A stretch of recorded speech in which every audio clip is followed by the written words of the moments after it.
Aujourd'hui, on va observer nos pensées. Je n'ai pas encore enseigné ça au centre Kalachakra, l'observation des pensées. Pourtant, on se doute que euh, pour cultiver l'esprit et travailler sur nos émotions, savoir ce qui se passe dans nos pensées, je pense que c'est assez important.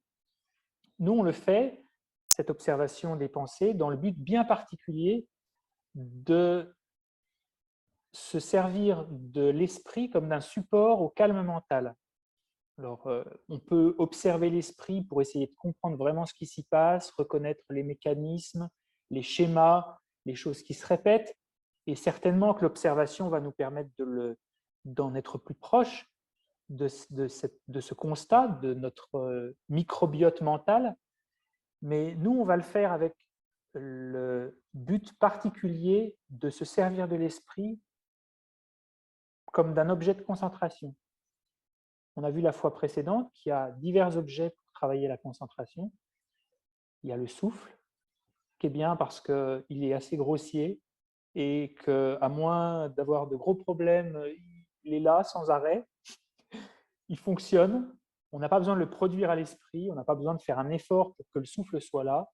Donc ça, c'est vraiment un super point. C'est le bonus. Il y a les pour et les contre de chaque objet de méditation quand on veut cultiver le calme mental. Le souffle, son point fort, c'est qu'il est assez grossier, c'est-à-dire qu'on n'est pas obligé de faire un effort de concentration pour déjà le percevoir. Et puis en plus, il est tout le temps là. Il va et vient. Donc c'est un bon objet, le souffle. Et à mesure qu'on travaille le souffle, il devient plus subtil. Et à mesure qu'il devient plus subtil, l'esprit avec lui devient plus subtil. Donc c'est un objet, on peut aller très loin avec le souffle. Le deuxième objet, on entend objet, c'est un terme bouddhiste assez commun de dire objet, c'est en réalité ce sur quoi on se focalise. On appelle ça un objet de méditation, ce sur quoi l'esprit va se focaliser. Parce que pour travailler la concentration, il faut que l'objet s'ancre sur quelque chose. Il faut qu'il se fixe sur quelque chose. Comme si je prenais une lampe torche, les distractions, c'est un petit peu d'éclairer toutes les parties de la pièce. Et la concentration, ça va être de fixer le faisceau lumineux de l'esprit sur un objet et s'y tenir. Et on peut le faire avec le souffle, on peut le faire également sur des visualisations. Et ça, on a eu un module avant Noël sur ça. Vous pouvez le retrouver sur ma chaîne YouTube. Et puis, le troisième objet qu'on va voir, c'est peut-être l'objet le plus subtil, un peu plus difficile à trouver, mais très puissant. Très puissant parce qu'on a pris cette analogie du lac, de la surface d'un lac, pour exemplifier ce qu'était l'esprit, cette nature réflective. Il y a toujours quelque chose en nous, de la même manière que le souffle est toujours présent, il y a toujours cette nature réflective de l'esprit qui connaît les choses. Ça ne veut pas dire qu'on les connaît de manière valide, de manière correcte, mais il y a toujours quelque chose en nous qui fait l'expérience de quelque chose. Donc ça, on peut le regarder, on trouvera toujours quelque chose. Sauf que n'étant pas très habitué à regarder la chose qui regarde, eh bien, on a un peu du mal à le trouver, surtout que cet esprit est immatériel. C'est un peu comme si on était très habitué à regarder l'écran de cinéma et que tout à coup on se retourne et on se dit « Waouh, il y a une lumière là !» Il y a la lumière qui en fait projette le film. C'est vraiment ça qu'on fait dans la méditation sur la nature de la conscience. Plutôt que de porter l'attention sur les objets, on va porter attention sur la chose qui illumine, qui reflète ces objets. Et c'est ce qu'on fait dans la méditation, qu'on voit ici par étapes. Parce que comme c'est un objet subtil, l'esprit, mais néanmoins très puissant, il vaut mieux commencer à le montrer, à le désigner, à le montrer du doigt, à indiquer la direction par étapes, gentiment, commençant, comme on l'a fait la semaine dernière, par nos sensations, parce que nos sensations sont du côté de l'esprit, sont des manières de connaître, sont une façon de connaître la réalité autour de nous. Sans arrêt, on fait des expériences plaisantes, déplaisantes ou neutres, et je vous invite d'ailleurs, si vous avez eu le temps de méditer cette semaine sur ce sujet, de partager soit des commentaires ou des questions dans le chat. Si vous avez des questions sur votre pratique, on pourra y répondre en fin de session. Et puis, simplement vos retours, est-ce que c'était simple? Est-ce que c'était évident? Est-ce que c'est difficile à trouver? Ça, c'est précieux. Sentez-vous libre de partager ça. Et là, on va voir un objet à l'intérieur de l'esprit qui est un peu plus facile à trouver, les pensées, mais qu'on va quand même devoir délimiter pour être sûr qu'on le trouve bien, cet objet, qu'on sache pourquoi on le fait, quel est l'avantage, quelles sont les qualités d'observer nos pensées. Donc la session va se dérouler de la manière suivante. Je vais parler un petit peu, présenter les divers types de pensées, comment on les reconnaît. Ensuite, on va réfléchir un petit peu sur le sens de ce que ça veut dire observer nos pensées. Et puis, on va le faire à travers une méditation analytique. Et une fois qu'on aura un petit peu plus de familiarité avec nos pensées, on va essayer de se servir de nos pensées comme d'un objet de calme mental. Parce que le but de ces sessions, c'est de se servir, encore une fois, de l'esprit et des choses qui l'habitent, de la faune qui habite la forêt de l'esprit, on peut dire. C'est là-dessus qu'on va se focaliser. Et cette forêt de l'esprit, elle est peuplée d'une infinité de choses, tant au niveau des sensations, qu'au niveau des pensées, qu'au niveau de ce qu'on verra la semaine prochaine, qui sont vraiment les émotions. Comment observer nos émotions? Et une partie importante de cette session aujourd'hui, c'est comment on sécurise le processus aussi. Parce que ce processus d'observer les pensées peut avoir un travers, surtout pour des personnes qui ont un jugement assez négatif envers elles, parce que ça peut donner l'impression que ça alimente la discursivité. C'est un peu comme si sans arrêt on était en train de voir nos défauts. Or, on ne va pas essayer d'observer que nos pensées en lien avec des choses négatives, observer aussi les pensées, toutes les pensées belles qu'on a, les pensées qui sont constructives. Donc, comment on fait pour équilibrer ce processus d'observation des pensées sans que ça tourne à une forme de « oh là là, mais moi je suis comme ça, j'ai toujours ces pensées-là » et qu'on finisse par perdre le but même de cette méditation qui est d'observer l'esprit pour cultiver le calme et la sérénité. Si on va dans ce processus et que ça devient très discursif et qu'on finit par dire ah non, mais moi ça y est, je suis comme ça, je suis nerveux, je suis toujours comme ça se répète, c'est encore là, j'arrive pas à le maîtriser, c'est pas quelque chose qui va nous aider à trouver le calme mental. Et c'est là où toute la pratique est très puissante, c'est qu'on arrive à observer nos pensées, mais sans s'engager dans le contenu de ces pensées-là, et même plus que ça, les observer et gagner à mesure qu'on médite en concentration, en stabilité et en clarté. Et ça fait qu'on devient beaucoup plus maître de notre esprit, c'est un des bienfaits de cette méditation, parce qu'on observe tout le contenu de notre esprit, les pensées, les sensations, les émotions, et plus rien ne nous affecte vraiment, en tout cas pendant l'espace, le temps que dure la méditation.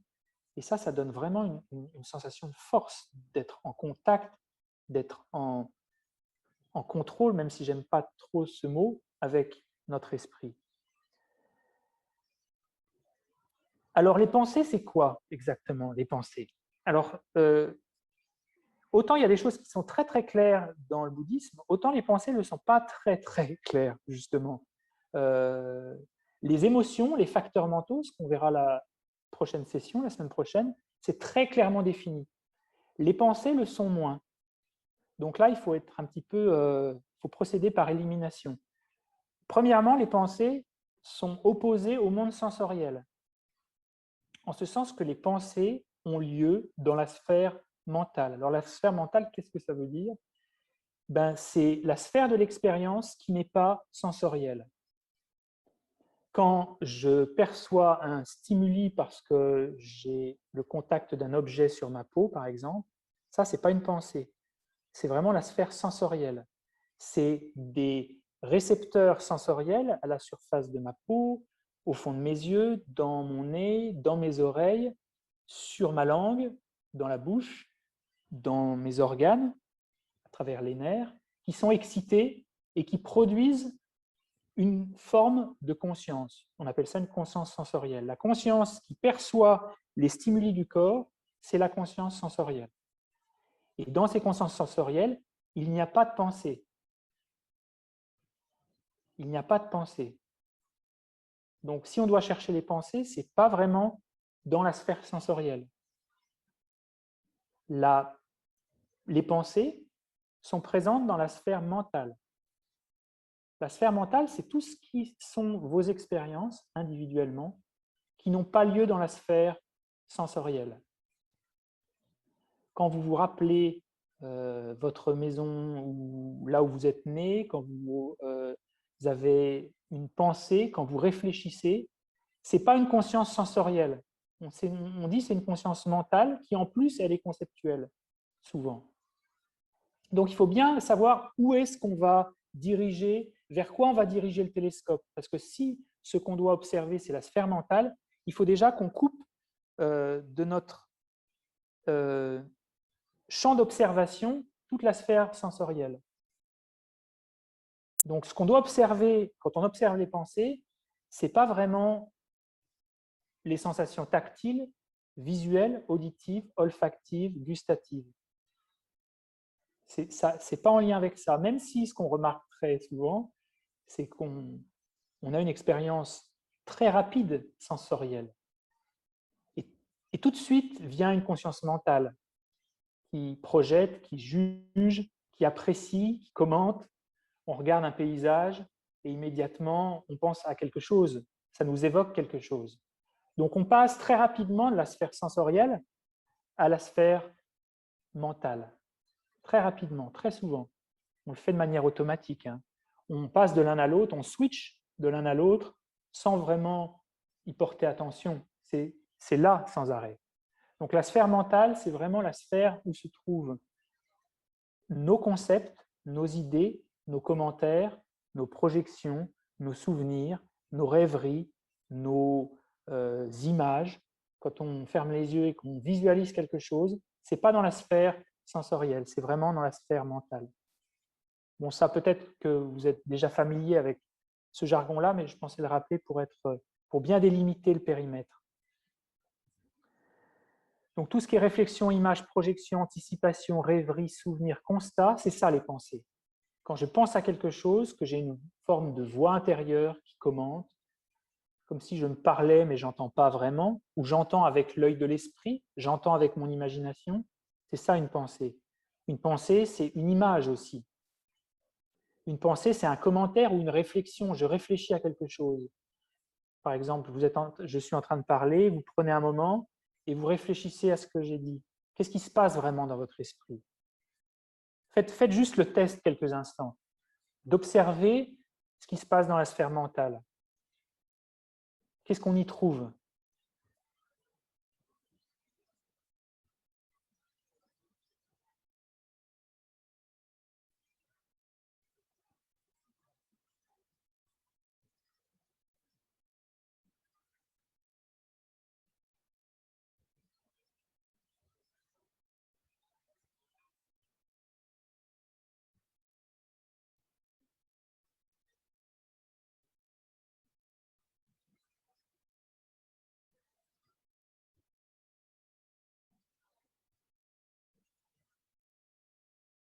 Alors très souvent, on a un stimuli sensoriel et on réagit avec quelque chose qui est de l'ordre de la conscience mentale. Un commentaire ou « oh, je voudrais ça ». Et c'est pas, on ne formule pas vraiment une parole. Et pourtant, il y a comme si une parole dans notre esprit. On a presque l'impression d'entendre notre voix parfois parler à l'intérieur. Cette petite voix qui parle. Donc ça, c'est un commentaire. Mais il y a ces images aussi où tout à coup, on est en train de méditer et tout à coup, il y a le repas de ce soir qui apparaît en Dolby Surround devant nous. On n'a pas besoin de visualiser, on n'a pas besoin d'écouter les méditations sur les visualisations, ça apparaît là d'un coup, waouh, on a presque l'odeur avec. Et ce qui est impressionnant, c'est que la conscience mentale, elle peut se souvenir d'odeur alors même que le nez passe, les récepteurs du nez ne sont pas activés. On peut se souvenir d'une odeur, on peut se souvenir d'un son.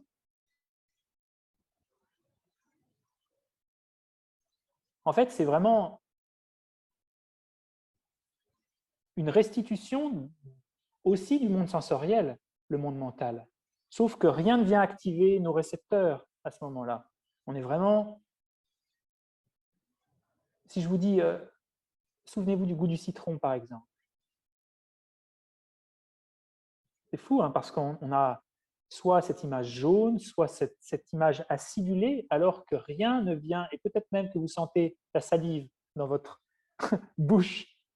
C'est fou. L'esprit, la conscience mentale, elle est douée de capacités qui sont assez incroyables. L'odeur de la fumée, par exemple.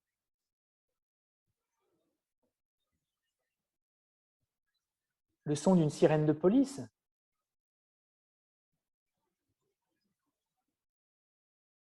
Puis après, il y a les images visuelles, une forêt, un arbre.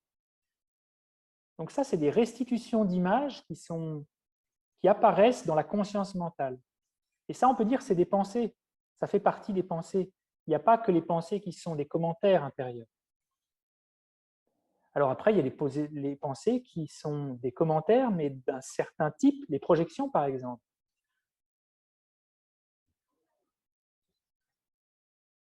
On a un objet devant nous et on projette quelque chose sur lui. Les anticipations aussi. On pense à l'avenir. On a le film de ce qui va arriver, sauf que ce n'est pas vraiment le film. Ce n'est pas ce qui va arriver, c'est ce qu'on croit qui va arriver. Et là, c'est pareil, c'est en Dolby Surround devant nos yeux. C'est voilà ce qui va se passer. Et quand on parlera de la peur dans Sciences de l'esprit, je crois que le module est en juin, on va voir un petit peu ça aussi. Qu'on a ces films, et là, comme on est en Dolby Surround et qu'on a oublié que c'était un film, on est vraiment comme si devant la réalité, comme si vraiment en contact avec les choses comme elles sont. Donc ça, c'est les anticipations. Il y a les rêveries aussi, où tout à coup, on le remarque quand on est en train de préparer la sieste ou qu'on est très fatigué. Alors là, on commence à avoir des images de rêve qui sont plus du tout en lien avec ce qu'on voudrait faire, qui n'ont rien à voir. Des trucs où on s'imagine être un poulpe, par exemple. Ça peut arriver. C'est bon, un rêve. Hein. Des souvenirs aussi, ça c'est des pensées, des constats, des jugements. Tout ça, c'est vraiment de l'ordre de la sphère mentale. Donc, ce qu'on peut faire pour commencer, c'est déjà d'attendre que ces choses-là arrivent et puis de se dire, voilà, ah ouais, tiens, ça c'en est, ça en est.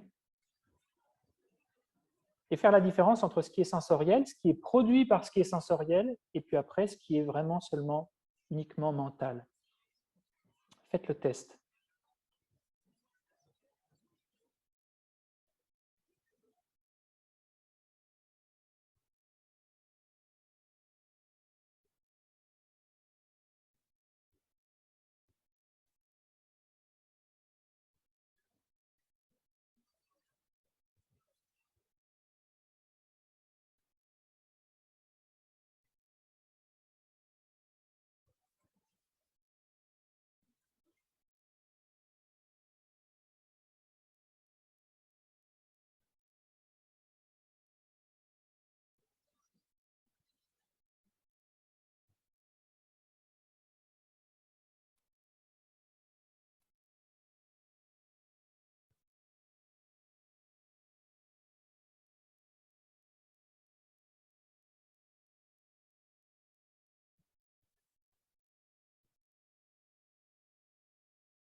Et ces pensées, elles sont vraiment comme une goutte d'éther sur une plaque vitrocéramique, par exemple.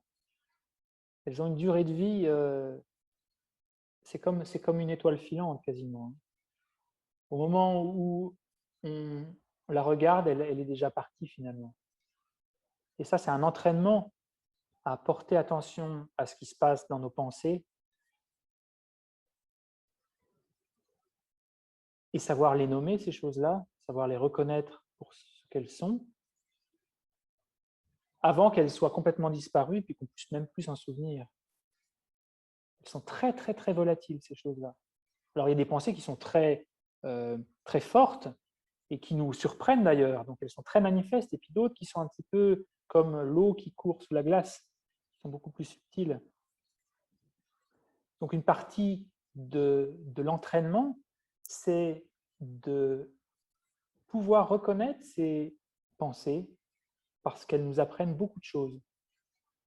Mais d'abord, on essaie de les délimiter un petit peu. Alors, ça sert à quoi de reconnaître nos pensées? Ben, dans la vie spirituelle, en tout cas, ça a une grande, grande, grande importance, parce que c'est de savoir vraiment de quoi a-t-on besoin, plutôt que de faire un diagnostic et demander à un maître spirituel, par exemple. On peut simplement écouter un petit peu ce qui se passe dans notre tête.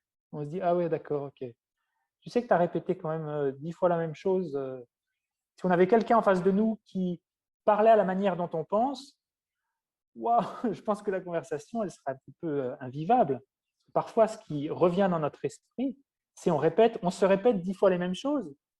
Alors, dans la parole, on a quand même la bienséance de ne pas le faire, mais dans l'esprit, ça peut être très, très répétitif. Et ça, quand on l'observe, on se dit, waouh, alors si ça se répète autant, qu'est-ce qu'il y a derrière? Ça permet aussi de connaître nos motivations. Pourquoi on pense ça? Qu'est-ce qu'il y a derrière? Et en fait, en dévidant la bobine, on remonte vraiment à la motivation principale, ce qui va nous conduire à comprendre quelles sont nos émotions derrière. Quelles sont les émotions sous-jacentes à nos pensées. Et ça, c'est une source d'enseignement incroyable, parce que si on veut transformer certaines de nos habitudes, il faut commencer par observer le contenu de notre sphère mentale, parce que sinon, ça devient assez abstrait. On va à des enseignements sur la colère, mais on n'a pas vraiment identifié la colère en nous-mêmes, et on ne sait même pas qu'on est en colère, parce que ces pensées volatiles, non seulement elles ont une durée de vie très limitée, mais en plus, on ne les a même jamais nommées, ces choses-là. C'est-à-dire qu'il y a toute cette population mentale, toute cette, sur laquelle on a coulé une dalle en béton, et ces choses-là, elles fonctionnent en plus. Ce n'est pas parce que ces pensées, on ne s'en souvient pas, ce n'est pas parce que ces pensées, elles sont très volatiles, qu'elles ne vont pas nous conduire par accumulation à des actions, à des comportements, à des habitudes. Non, elles fonctionnent, mais on n'est simplement pas très conscient de leur présence. Donc ça, c'est un des bienfaits dans la voie spirituelle, c'est ce qu'on appelle la vigilance. On doit à la fois avoir cette pleine conscience qui est une glu mentale sur les choses qui ont du sens dans notre vie, mais aussi avoir une partie de notre esprit qui est vouée à regarder les choses qu'on fait, être conscient des choses qu'on fait quand on les fait, être conscient des choses qu'on dit quand on les dit, être conscient des choses qu'on pense quand on les pense. Ça, c'est vraiment la fonction de la vigilance. D'être conscient des choses quand on les fait et d'être conscient de ce que c'est vraiment ces choses. Pas juste les regarder, d'être conscient quelles sont ces choses qui me traversent l'esprit sans arrêt. Donc, c'est vraiment se mettre en contact avec nous-mêmes aussi. Et puis, une fois qu'on se met en contact avec nos pensées, on peut aussi prendre un peu de distance, savoir que nous ne sommes pas nos pensées. Quand je dis prendre contact avec nous-mêmes, c'est prendre contact avec une des fonctions de notre esprit, mais on n'est pas nos propres pensées. Alors, ça peut sembler un peu étrange, mais non. La pensée qui veut du gâteau au chocolat ou qui sait qu'il y a un bel émoi dans le frigo, par exemple, c'est un chocolat local, un gâteau local dans la Sarthe, je sais qu'il est dans le frigo. Cette pensée-là, c'est pas François, c'est pas une personne, c'est la pensée de François, mais la pensée de François n'est pas une personne. Ça, quand on médite dessus, on arrive à comprendre que ces choses-là, on peut déjà prendre un peu de distance dessus. Ce n'est pas parce qu'elles passent dans la sphère de l'esprit qu'elles sont nous-mêmes, qu'elles sont nous. Se désidentifier de ces choses-là. Ça ne veut pas dire on perd complète responsabilité sur ces choses, mais au moins, on n'est pas totalement figé, on n'est pas totalement collé, on n'est pas totalement unifié avec ces pensées.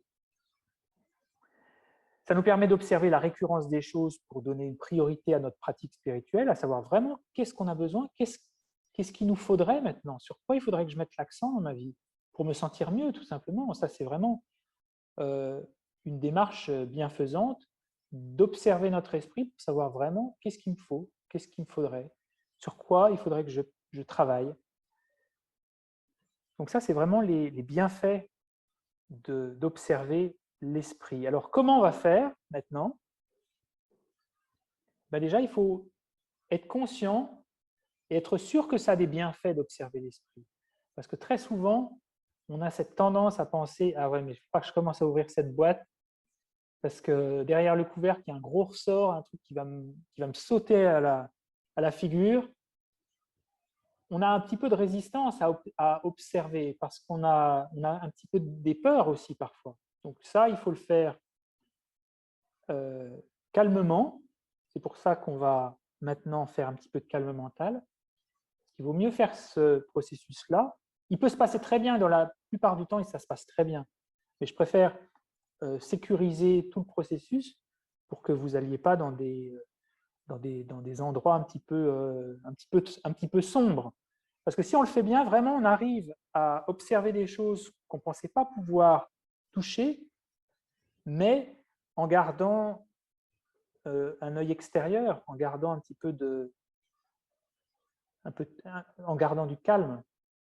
Donc, je vous invite à prendre une position de méditation. On va commencer par un petit peu de calme mental sur le souffle.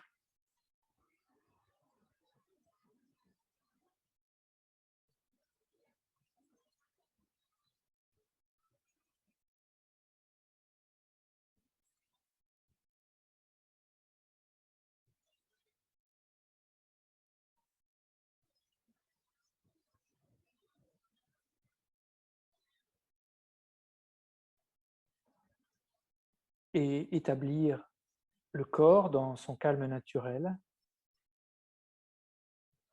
Son calme naturel qui est son immobilité, ou plutôt nous qui revendiquons cette immobilité comme étant bienfaisante, nécessaire parfois,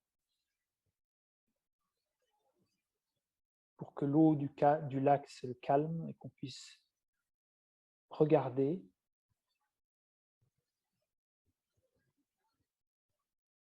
ce qu'il y a dans sa profondeur.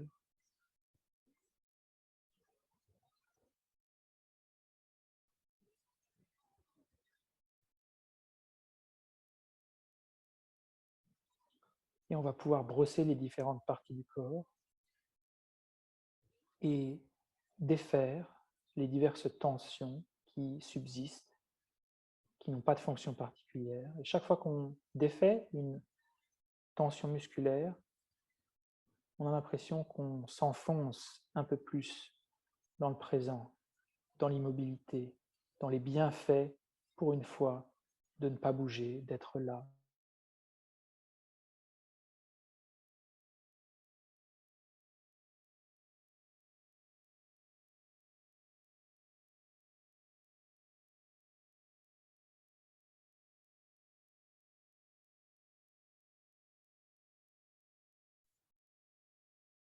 Les bras,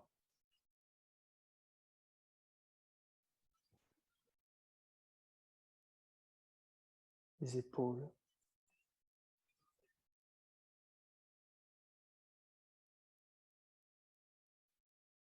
les pieds, les mollets, les cuisses, les fesses,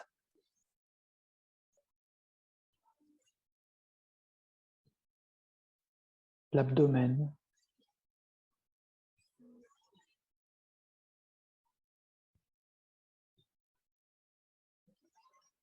le torse,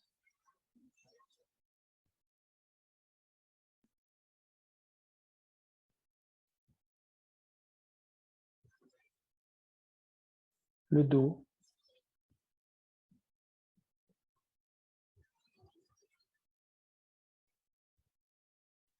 les épaules,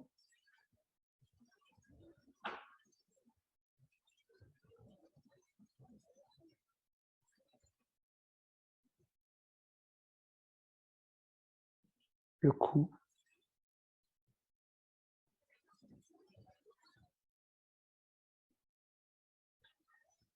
la mâchoire, les lèvres,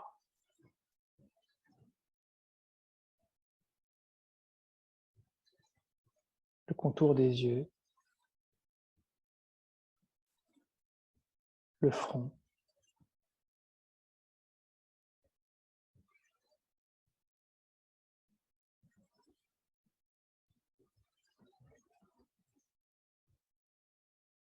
Et le corps est vaste, et à l'intérieur du corps, on va se focaliser sur quelque chose de plus précis pour amener notre esprit à également être un peu plus précis, subtil, concentré, vif, clair. On va observer la sensation tactile qu'on perçoit quand on respire autour du nombril.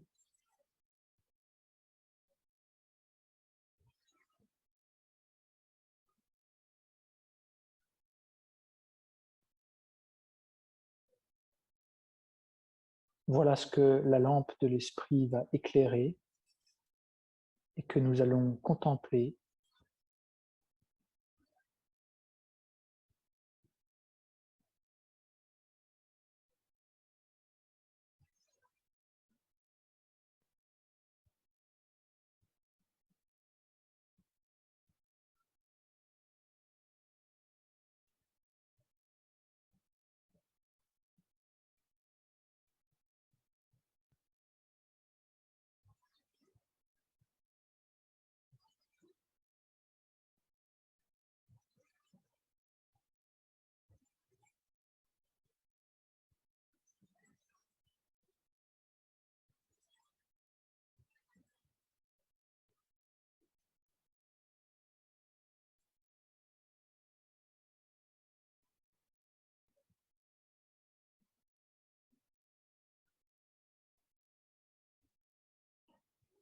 Et c'est un peu comme si, observant le souffle, nous observions le va-et-vient des vagues sur le rivage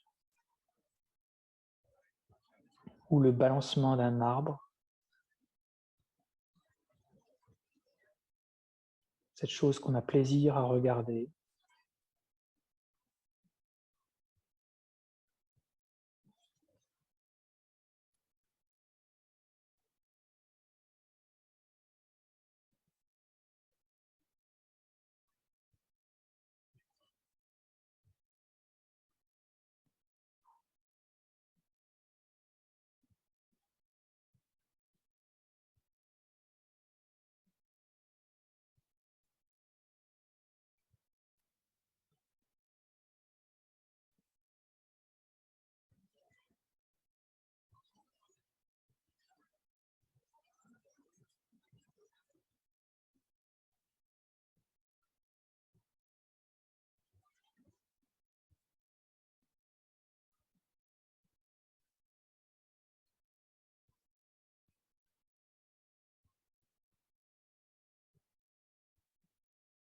Si on a l'impression qu'en regardant le souffle, on regarde un peu un paysage qu'on aime, alors le souffle va se calmer, va s'imbiber de ses caractéristiques plaisantes, va se détendre.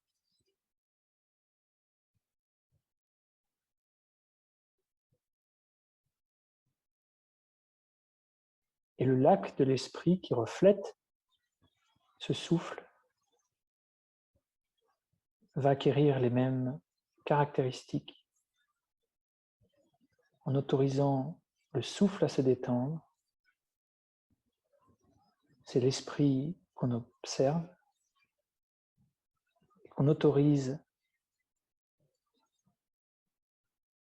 à se calmer également.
Et on va pouvoir conduire cette courte méditation à son terme. Réouvrir les yeux si on les avait fermés. Et reprendre contact avec la sphère sensorielle, visuelle, tactile.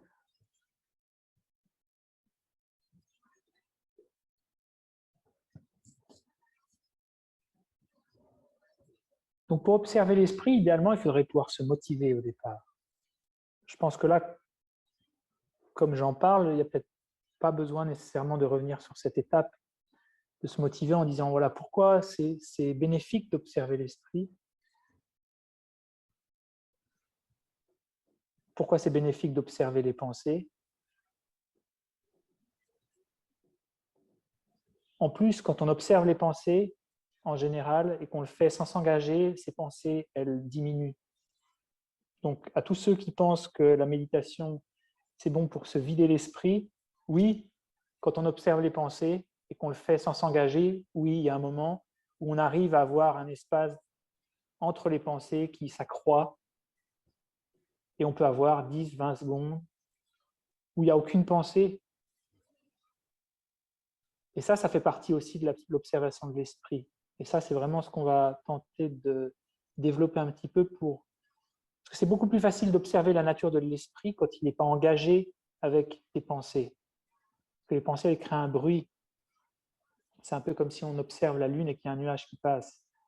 Quand il n'y a plus de nuages, quand il n'y a plus de pensées, alors la nature de l'esprit apparaît beaucoup plus clairement. Donc, savoir se motiver, c'est bien pour que lorsqu'on commence la méditation sur l'observation des pensées, ça se fasse, on sache vraiment quoi trouver, on ait envie de le faire. C'est important. Donc, ce qu'on va faire dans la prochaine étape, c'est vraiment de commencer à le faire, à se souvenir de ces pensées. Et je dis souvenir parce que dans un premier temps, vous allez voir, vous allez avoir ces pensées, mais on peut difficilement être dans le film et spectateur du film. Très souvent, quand on a une pensée, immédiatement, on est pris un peu dans le film et on n'a pas, sur le moment, la possibilité de regarder qu'on est en train de... On est assis dans une salle de cinéma et qu'il y a John Wayne à l'écran. Soit on est sur les plaines du Colorado, je ne sais pas, soit on est en train de regarder le film, mais on ne peut pas faire les deux en même temps. Donc, ce qui arrive, c'est que souvent, on est pris dans le film et l'instant d'après, on a complètement oublié c'était quoi le film. Et c'est vrai, hein, on est pris dans le film, et l'instant d'après, si on doit se souvenir ce qu'on a pensé il y a quelques secondes, on n'en est pas capable. Donc là, il faut faire un petit peu comme ce qu'on fait quand on se souvient des rêves le matin. On se souvient d'un détail, et puis d'un détail, on va à un autre, et puis on finit par reconstruire un peu une pensée. Alors, il ne faut pas passer trop de temps à se souvenir, parce que le but, c'est qu'on devienne conscient de ces pensées au moment presque où elles apparaissent. Donc, il ne faut pas passer sur chaque pensée une demi-heure à se souvenir de exactement ce qu'on a pensé. Il faut juste essayer de s'en souvenir un peu et par habitude, on sera beaucoup plus à même d'être conscient de nos pensées. Il ne faut pas penser que penser. Il faille se souvenir de tout de suite. Donc, ce qu'on peut faire maintenant, c'est essayer, avant même de les nommer, ces pensées, savoir les reconnaître déjà. Donc là, on a sauté en fait l'étape de la seconde sagesse de la réflexion. Hein, on va directement attaquer un petit peu la méditation. Ou c'est une forme de réflexion parce qu'on essaie de comprendre comment on fait pour se souvenir de nos pensées, pour lutter un peu contre le fait qu'elles disparaissent, qu'elles sont très volatiles. Elles sont volatiles parce qu'on n'a pas souvent l'habitude d'y porter attention. Elles sont là, elles fonctionnent, mais on n'y porte pas vraiment attention. Donc elles disparaissent, elles sont remplacées par d'autres, on les oublie. Donc se souvenir de nos pensées, c'est devenir conscient de notre microbiote mental. Développer l'intelligence émotionnelle, c'est ça aussi. C'est d'être conscient de vraiment ces choses-là avant qu'on les oublie. Parce que comment on peut reconstruire une forme de schéma et comprendre quels sont nos schémas mentaux si on n'arrive pas même à se souvenir de la chose qui est apparue il y a quelques secondes. OK? Donc, essayons. Et alors, avant qu'on commence, je dis toujours ça, hein, avant qu'on commence, il faut qu'on trouve une encre à ce processus. Il ne faut pas qu'on se laisse embarquer dans les pensées. L'encre, ça va être le souffle. Donc, on va conserver une partie de notre attention sur le souffle et une autre partie à poser des questions, de quoi j'étais en train de me souvenir, mais essayer le plus souvent de revenir au souffle pour ne pas dériver. Okay, j'expliquerai juste après pourquoi on fait ça. Okay, donc vous pourrez revenir à ce souffle sur lequel on a médité un petit peu. Et de temps en temps, comme on a fait la semaine dernière, sonder l'esprit, vous dire qu'est-ce que j'ai pensé quoi? C'était quoi exactement la pensée? Ah oui, d'accord, j'ai pensé à mes vacances, tiens, j'ai complètement oublié. C'était il y a un quart de seconde.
Toujours revenez au souffle. Hein. Ne faites pas de cette observation des pensées l'activité principale.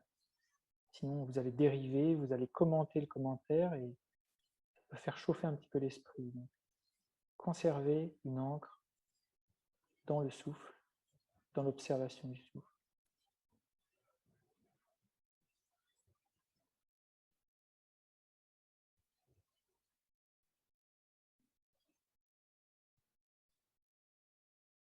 Alors, ça ne veut pas dire qu'il faut être sans arrêt avec le souffle. Hein.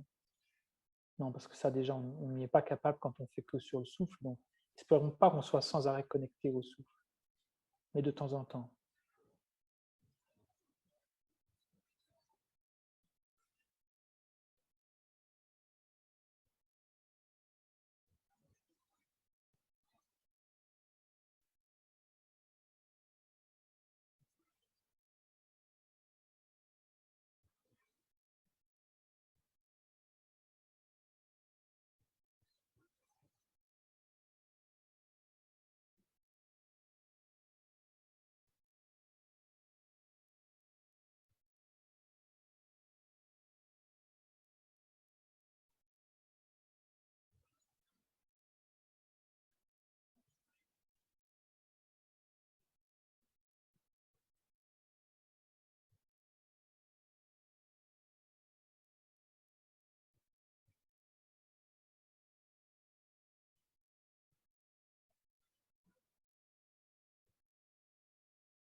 Et dans cet exercice, on ne fait que se souvenir.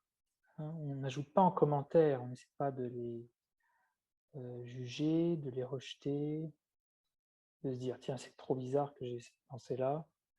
Non, on essaie au minimum d'interagir avec le contenu de ces pensées, simplement s'en souvenir, de savoir qu'elles ont été là, être consciente de leur existence, c'est tout.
Ok. Alors, on va faire une petite pause, on va continuer, on va ajouter un peu de contenu à ça. Donc, vous voyez, c'est pas évident, hein, parce que parfois, on en a un souvenir un petit peu imprécis sur des pensées qui sont assez anodines. On n'arrive pas vraiment à retrouver l'image exactement de ce qui s'est passé. Alors, le but, ce n'est pas de devenir conscient de tout ce qu'on pense, ça deviendrait une cacophonie. D'ailleurs, cet exercice, il ne faut pas le pratiquer sans arrêt. Maintenant, je vais un petit peu parler du danger, pas du danger de cet exercice, mais du danger de cet exercice, il est fait de manière trop répétée et de penser que ce soit la seule chose à faire dans la méditation.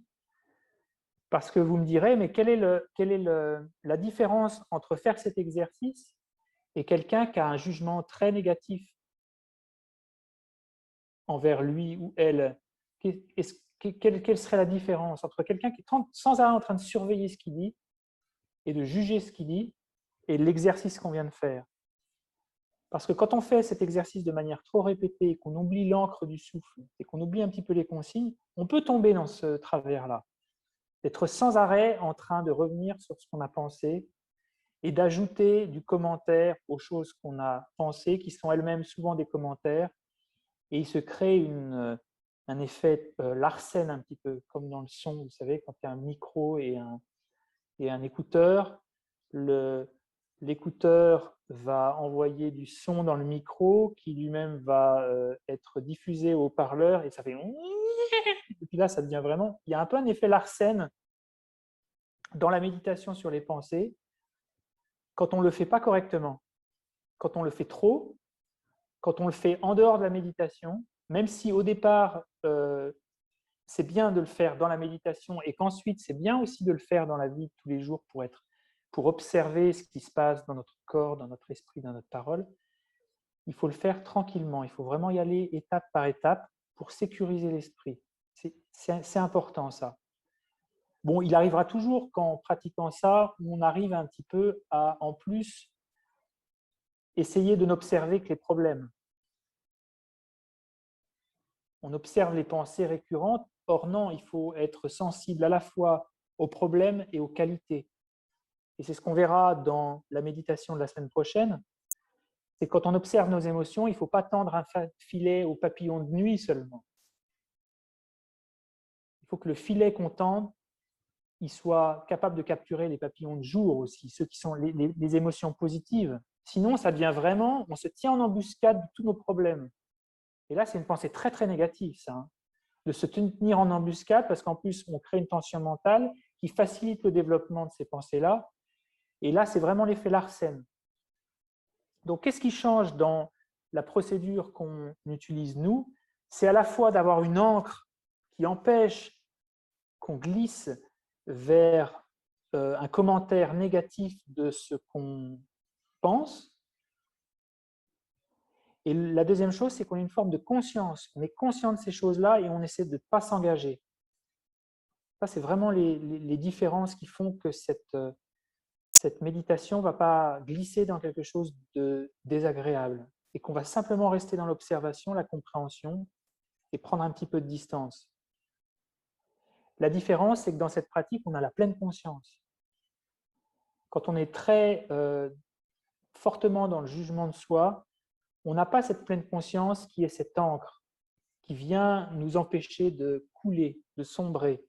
Et je vais prendre un exemple d'un sutra du Canon Pali, qui s'appelle l'Upali Sutta, qui est un sutra beau, je trouve assez poétique, qui dit qu'il y a des personnes qui ne sont pas destinées, en tout cas à l'instant où elles ont reçu des conseils de Bouddha, de partir en forêt pour méditer, faire une retraite. Et il prend l'exemple d'un éléphant qui viendrait se baigner dans une mare. Et un éléphant, lui, il est capable de venir dans la mare, de se nettoyer, de se passer de la boue sur le dos, de s'amuser, de se vautrer dans la fange et d'en sortir. Pourquoi? Et c'est l'image que prend Bouddha dans le sutta. C'est parce que Bouddha, il a un pied dans les profondeurs. Il a pied dans les profondeurs. Et l'exemple, c'est quelqu'un qui a pied dans les profondeurs, c'est quelqu'un qui a la concentration. Un esprit concentré a pied dans les profondeurs. Un esprit concentré est celui qui peut observer ces choses sans se laisser couler ou se laisser dériver. Et il prend l'autre exemple, il dit par contre, il y a un petit chat par exemple, ou un lapin, s'il vient et qu'il veut essayer de faire la même chose dans cet espace profond, il va soit couler, soit dériver. C'est-à-dire que la personne qui manque de concentration, elle va partir en retraite et soit elle va dériver, c'est-à-dire qu'elle va glisser sur des choses qui ne sont pas du tout les objets sur lesquels elle devrait méditer, soit elle va sombrer, elle va développer quelque chose de négatif. Donc, il faut avoir un corps suffisamment robuste, le corps de l'éléphant, pour pouvoir se tenir dans la mare et pouvoir en sortir, pour pouvoir rentrer dans cette méditation et en sortir en sécurisant la méditation. Et le secret, c'est vraiment la concentration. Et la concentration et la pleine conscience, la concentration, c'est de se focaliser en un point, la pleine conscience, c'est de ne pas oublier l'objet, c'est un peu les deux côtés d'une même pièce, la concentration et la pleine conscience. C'est vraiment ce qui fait que cette pratique, on peut la mener à bien en restant vraiment en dehors un petit peu, pour ne pas sombrer et pour ne pas couler. Pour ne pas couler, ne pas dériver. Il faut se rappeler que cette pratique, ce n'est pas la seule pratique à faire aussi, elle est très très puissante et vous allez voir que si vous le faites un peu, vous découvrez plein de choses. Donc on a envie de le refaire. Mais c'est un petit peu ceux qui ont déjà été accoutumés des 4 pouvoirs d'opposition. Il ne faut pas qu'on développe simplement l'observation des problèmes, il faut qu'on trouve les solutions aussi. Donc, dans cette pratique-là, il ne faut pas qu'on soit seulement à regarder les problèmes ou les choses qui vont bien, il faut qu'on arrive à trouver des solutions. Et ça, c'est un autre processus mental qui est engagé. On peut avoir l'impression, dans ce processus, d'être un peu suiveur de nos pensées. Or, la méditation nous rend maîtres de notre esprit. Il ne faut pas qu'on soit simplement toujours à l'arrière de nos pensées, comme un petit peu l'esclave et sans arrêt en train de les nommer, parce que ça, on perd un petit peu l'initiative aussi, le contrôle. Donc tout ça pour vous dire que si on doit faire cette pratique correctement, il faut le faire avec la concentration. Faire de la concentration un petit peu avant, bien vérifier que pendant qu'on l'a fait, on garde un pied dans les profondeurs avec l'observation du souffle, qui est un bon outil, un bon objet. On peut le faire également dans l'observation du corps. Ça peut être un autre objet. Tout ça pour vraiment essayer de sécuriser le processus. Donc maintenant, on va le faire. Alors, on peut aussi classer ces pensées. Dans la méditation analytique, on peut les classer selon qu'on a envie de voir à quel point on n'est jamais dans le présent. On peut classer les pensées qui arrivent en passé, présent, futur. C'est-à-dire, on pense une pensée, on essaie de s'en souvenir, et au moment où on s'en souvient, on essaie de voir vers quel temps était portée cette pensée.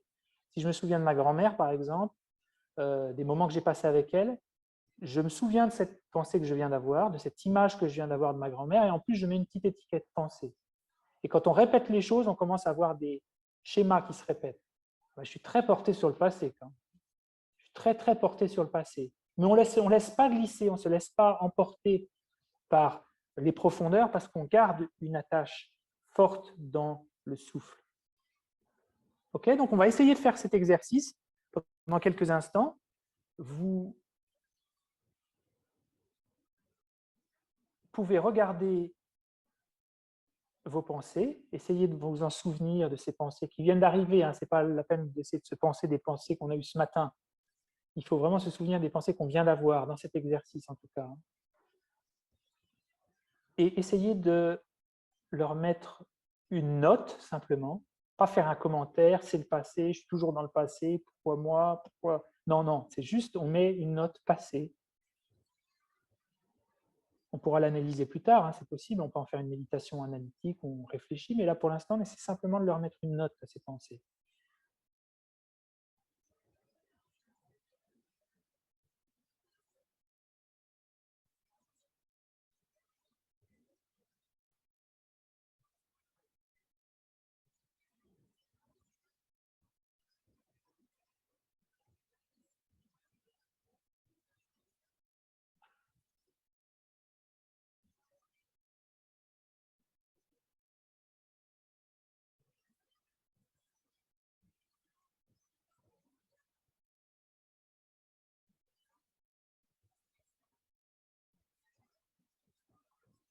Si vous commentez une sensation physique que vous ressentez, ça peut être le présent, par exemple, vous pouvez noter présent.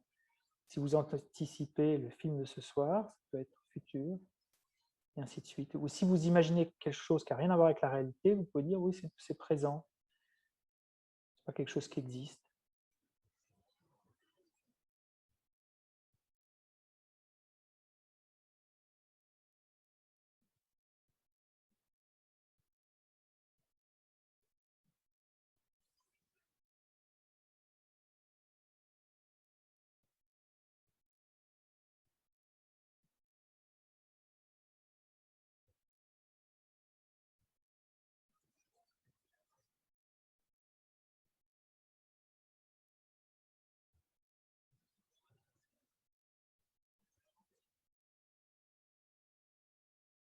Et gardez une partie de votre esprit dédiée au souffle.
Ok.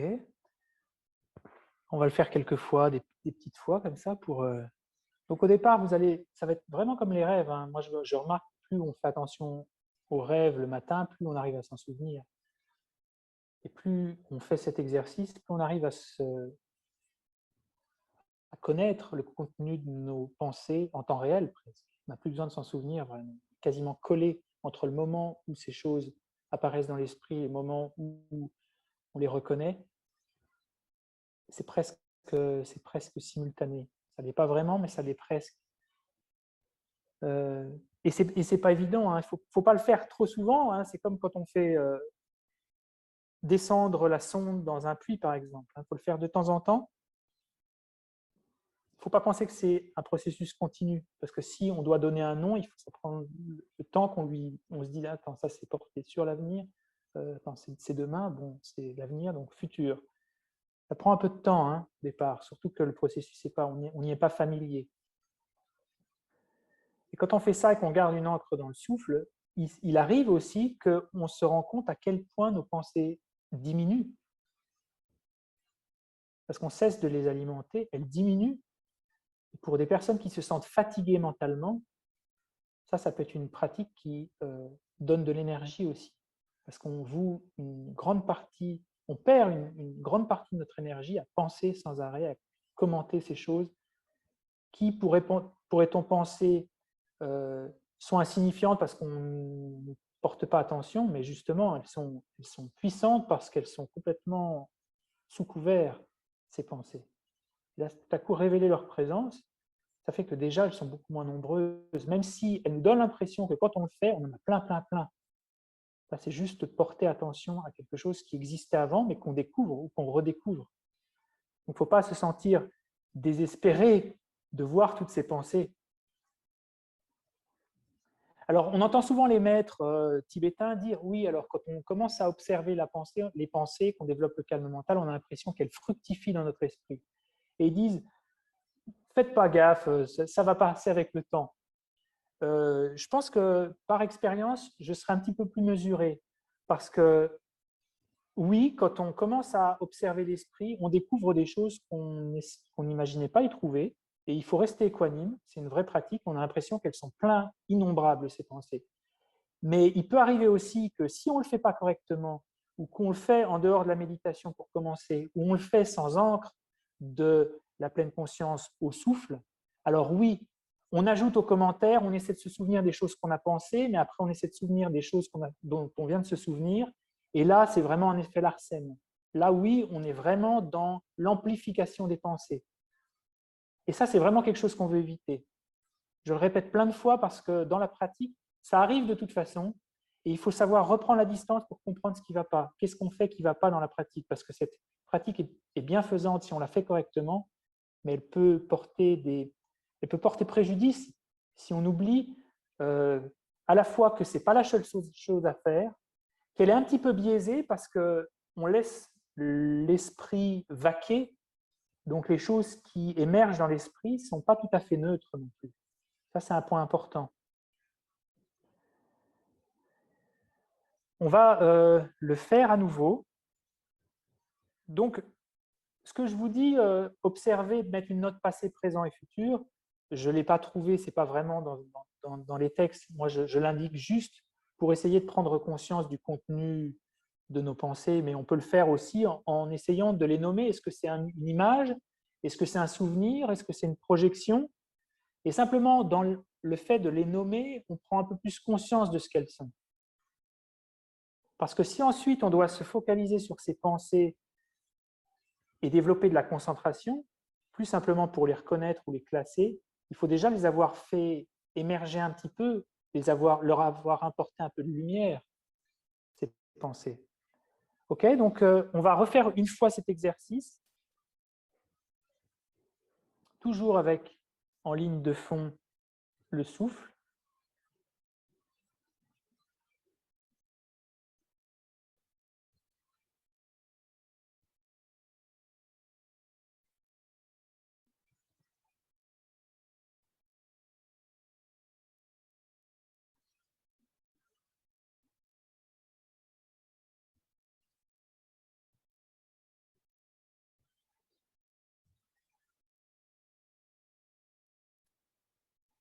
Et là, comme on a vu tout à l'heure qu'il y a différents types de pensées, certaines sont des images, d'autres des projections, des anticipations, des réflexions. Essayez de vous souvenir ou de percevoir ce que sont les pensées qui viennent.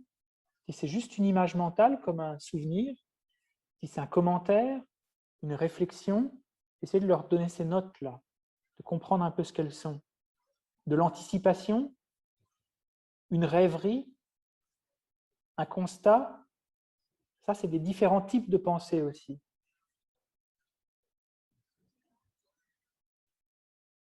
Donc on ne met plus les notes passé, présent, futur, on essaie de les définir. Est-ce que ce sont des anticipations, des projections, des commentaires, juste des images, des souvenirs, des constats?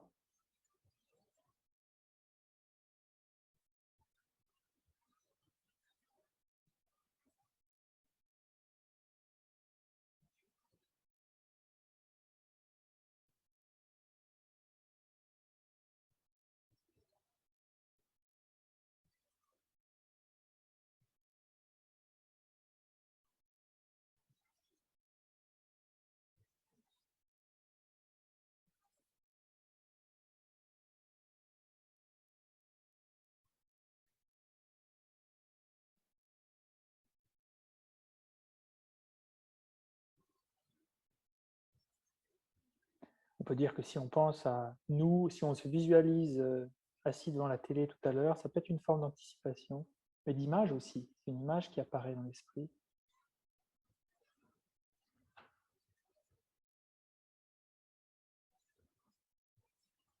Donc je rappelle brièvement les catégories. Réflexion, image, projection, anticipation, rêverie, souvenir, constat.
Et sachez reconnaître également les moments où dans l'esprit, il n'y a pas de pensée.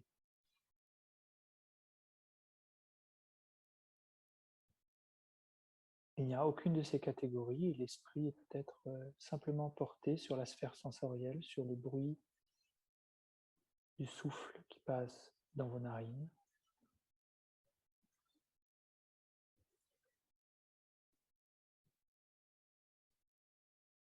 Peut-être observez-vous que les pensées diminuent, se calment, qu'il est plus facile à l'esprit de se focaliser désormais.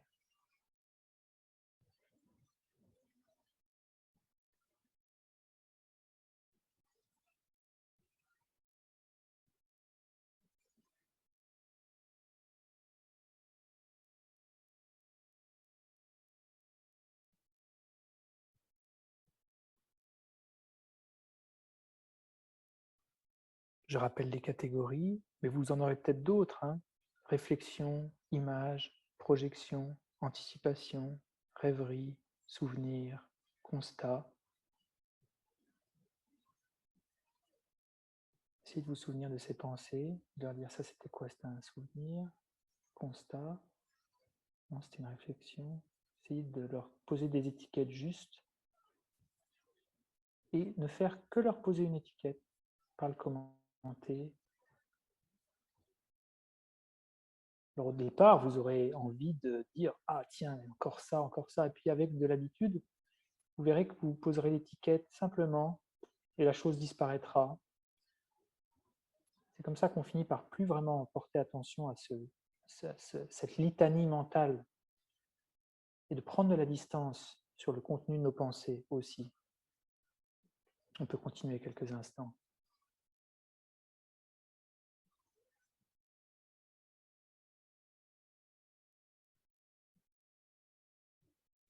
Toujours avec le souffle comme encre.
Ok. Vous voyez, on fait des petites méditations pour pas être... parce qu'on en fait plein, parce qu'il y a plein de choses à voir, des choses que vous pourrez revoir individuellement cette semaine si vous le souhaitez.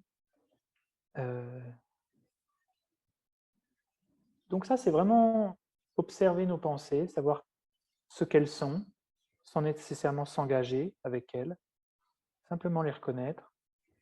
Et la question vient d'être posée, je suis pris... Alors, non, c'est... Je vais répondre à toutes les questions, c'est juste qu'il y en a une qui me semblait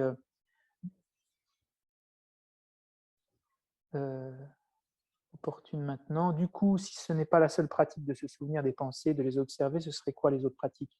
Mais une fois qu'on observe des schémas, on se dit, mais waouh, il y a peut-être quelque chose à faire avec ces trucs-là. On essaie de non seulement les observer, mais après on essaie de les comprendre, et puis s'il y a des choses qui sont problématiques, de les dépasser. Donc après, on peut appliquer de la sagesse, de la compréhension, des méditations analytiques. On dit appliquer les antidotes. Si on observe qu'on est sans arrêt en train d'avoir une pensée de colère, et que sur le moment, on voit que ça ne fait pas du bien à chaque fois d'avoir ça, et qu'on ne le contrôle pas, on peut se dire, mais j'en souffre de ça.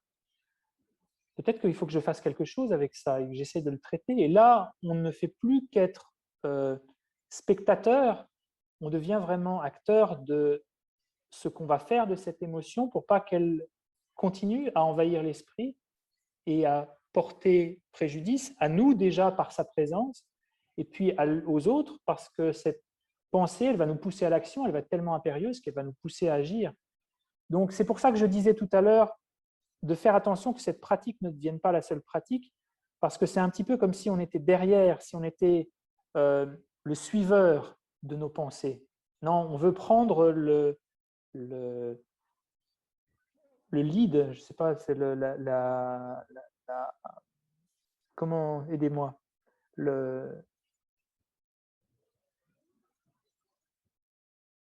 L'initiative. l'initiative, les rênes, merci. On veut prendre l'initiative. Ça, c'est important. Ne pas être... Parce que quand on est en embuscade de notre esprit, on est nous qui observons les choses et qui les subissons un peu parce qu'on attend qu'elles soient là. Et ce n'est pas un processus très...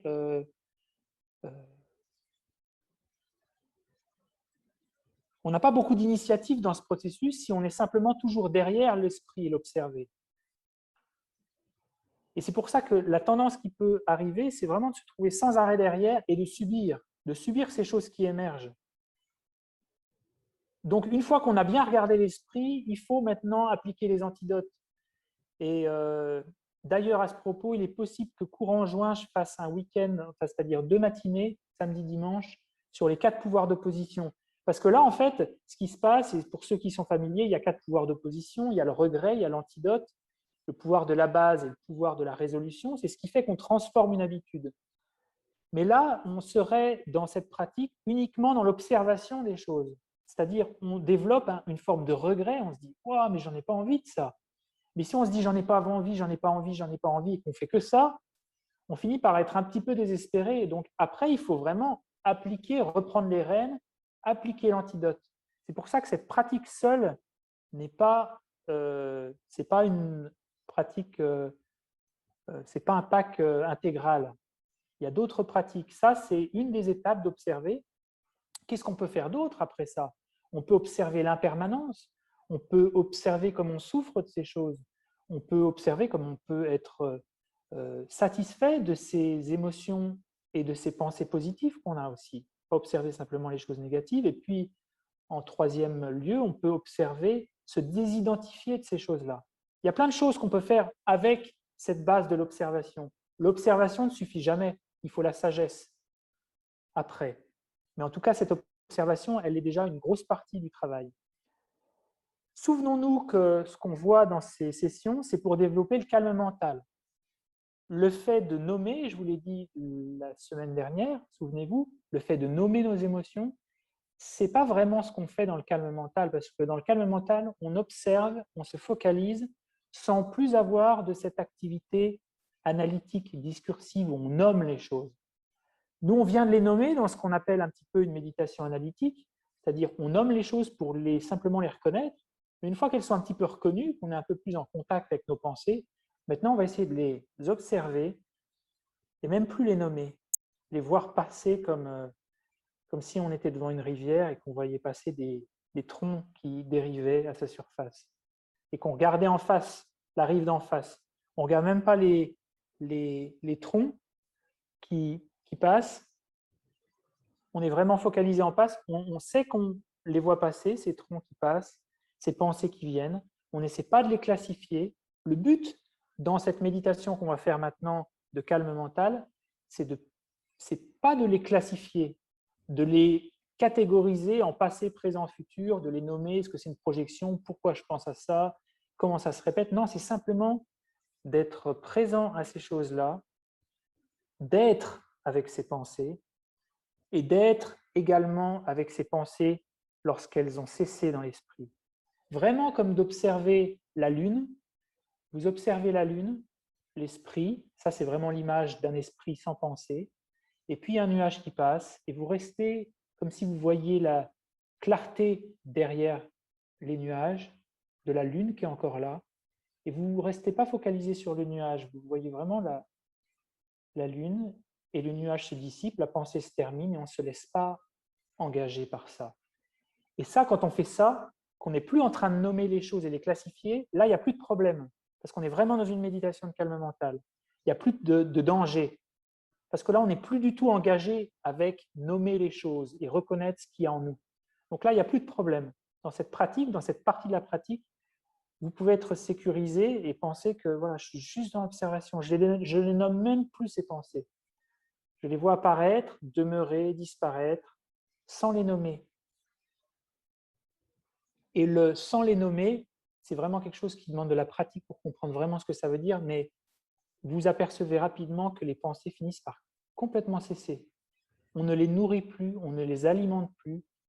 Et là, on retrouve comme si on était à 2000 mètres d'altitude, que tout à coup, le brouillard s'était installé dans la montagne et le brouillard se dissipe et on voit le lac. C'est quand cet espace de l'esprit dissipe tous ces nuages qu'on arrive vraiment à observer la nature de l'esprit. Et là, vraiment, on peut s'installer dans cette observation. Mais nous, on doit être équanime, on doit traiter de manière équanime, à la fois quand c'est des pensées qui viennent ou pas de pensées. Il ne faut pas préférer pas de pensées, parce que si on veut refuser les pensées, on va créer une tension intérieure qui nuit au calme mental et à la concentration. Ok, on va faire un test. Hein. C'est riche tout ça. Et c'est des choses sur lesquelles vous allez pouvoir revenir si vous méditez cette semaine. Je vais d'ailleurs partager maintenant, avant que j'oublie, les vidéos que je vous ai préparées de cette semaine, l'une de calme mental et l'autre de l'observation des sensations. Et je mettrai également en ligne la vidéo de ce soir. Vous aurez tout ce qu'il faut vous aurez le pack complet pour faire quelques méditations cette semaine, pour vous familiariser, parce qu'encore une fois, ces choses-là, elles demandent un entraînement, encore une fois. C'est pour ça que ça vous semble riche, peut-être un peu confus, un peu. C'est peut-être parce que je ne suis pas très clair aussi, mais c'est normal que ça paraisse riche parce qu'il va falloir qu'on s'habitue maintenant à ces choses. On les répète encore et encore. Ça, c'est vraiment les gammes de la méditation, d'observer ce qu'on pense quand on pense, ce qu'on dit quand on dit et ce qu'on fait quand on le fait. Et un dernier point avant qu'on commence cette méditation de placement, c'est de bien se souvenir que ces pratiques, si on a du mal à observer ses pensées, on peut commencer par observer ses mouvements. Et d'ailleurs, c'est très bon d'observer ces mouvements parce que ça prépare à l'observation des pensées. Observer ses mouvements, puis observer ses paroles qui sont un peu plus grossières que les pensées. Commencer du plus simple au plus compliqué. Si on a vraiment une bonne observation de son corps, je suis en train de bouger, voilà ce que je fais. Je bouge les mains, je marche. Ça va être plus simple d'observer l'esprit. Ça, c'est un conseil que je peux vous donner aussi. Ok, maintenant, on reste observant la lune. On voit les nuages de ses pensées passer. Et autant que possible, on ne s'engage pas, on n'essaie pas de les classifier, de les nommer, de les rejeter même.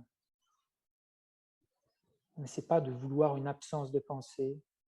On reste simplement observant cet espace de l'esprit. Et on demeure avec ce qui vient.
Ok, on fait une petite pause, on va faire de petites sessions.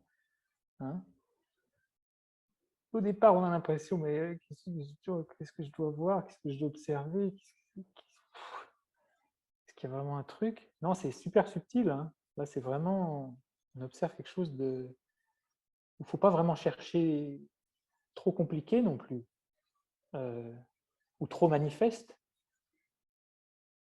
Donc là, on observe la sphère mentale, je le répète, pas la sphère sensorielle. On observe l'espace où il y a des pensées. On observe les pensées. On observe les pensées, on continue de les observer. Hein. Et on observe leur absence aussi, mais sans qu'il soit besoin de les nommer.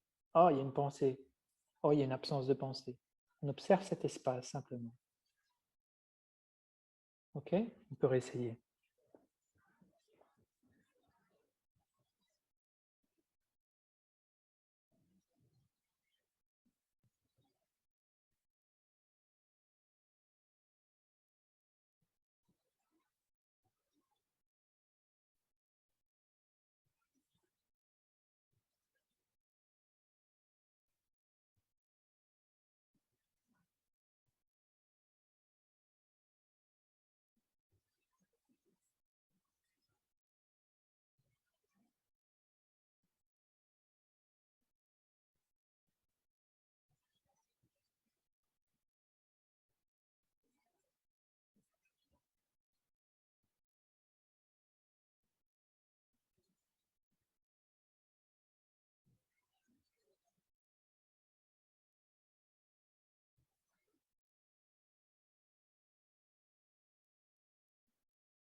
Quand on fait ça et on arrive à le faire, on comprend pourquoi on appelle cette pratique se reposer dans la nature de l'esprit, dans la nature de la conscience.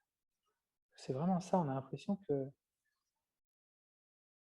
c'est là, il n'y a pas besoin de le chercher aussi, il n'y a pas besoin non plus, comme une visualisation, de l'amener à la conscience. Qu'il y ait des pensées, qu'il n'y ait pas de pensées, c'est la même chose. Il y a nous qui observons ce qui passe. Dans les autres méditations, il y a nous qui observons et un objet qui est fixe, qui reste le même, le souffle.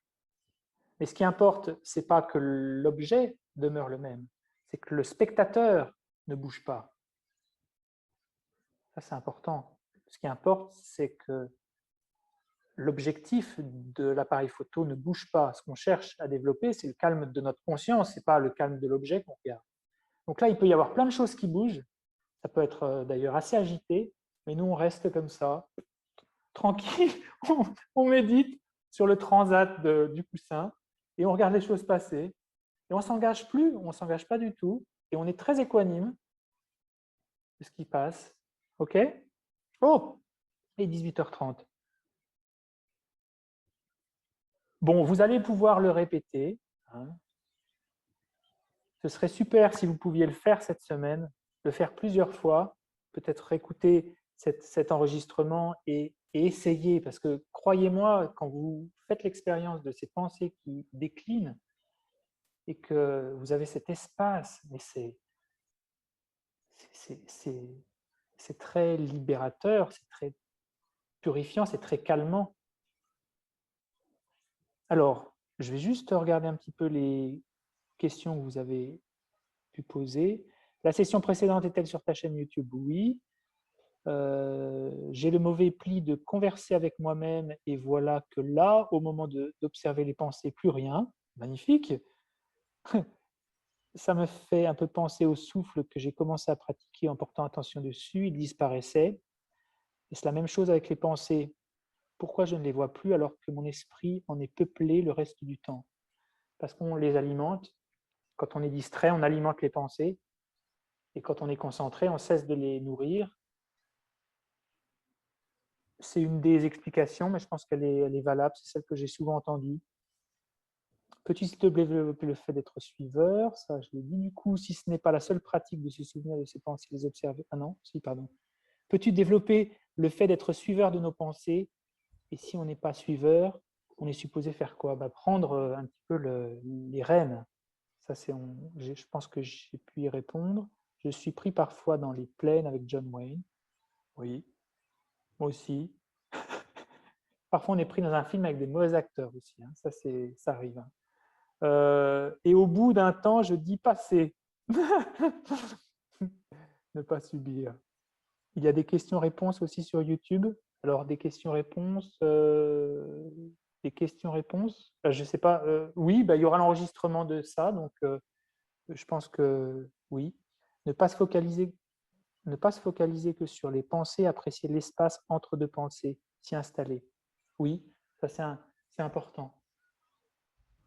Pour équilibrer l'esprit, pour ne pas être simplement à l'affût des choses qu'au final, on a envie un petit peu de dépasser, d'être dans cet espace sans pensée. C'est dans cet espace qu'on peut beaucoup plus facilement trouver la conscience, la nature de la conscience. Et il ne faut pas préférer l'un ou l'autre, mais il faut être sensible à cette absence de pensée. OK? François, Cette session, oui, François, excuse-moi, oui, moi Jessie, j'ai une question à oui, l'oral. Euh, c'est bien est-ce que, l'oral aussi. est-ce que il vaut mieux dans les méditations, que ce soit d'observation, de calme ou alors méditation analytique, il vaut mieux suivre une méditation guidée par quelqu'un d'autre ou le faire soi-même? Ça, c'est à toi de voir, Jessie. Si tu penses que tu peux le faire toute seule, essaye de te souvenir de ce qu'on a fait aujourd'hui et de revoir les étapes.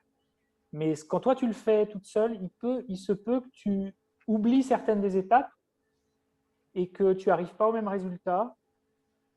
Et dans ce cas, je pense que c'est bien de suivre des méditations guidées. C'est vraiment à toi d'essayer, voir ce qui est le plus efficace. Hein. On juge la qualité d'une méditation, on la juge par son efficacité. Hein. Donc, essaye différentes options, parce que ce qu'on voit de la méditation qu'on a fait aujourd'hui, c'est réfléchir aux bienfaits de faire cette pratique, ensuite savoir faire la différence entre la sphère sensorielle et la sphère mentale, voir les différents types de pensées, les nommer, et puis après arrêter de les nommer.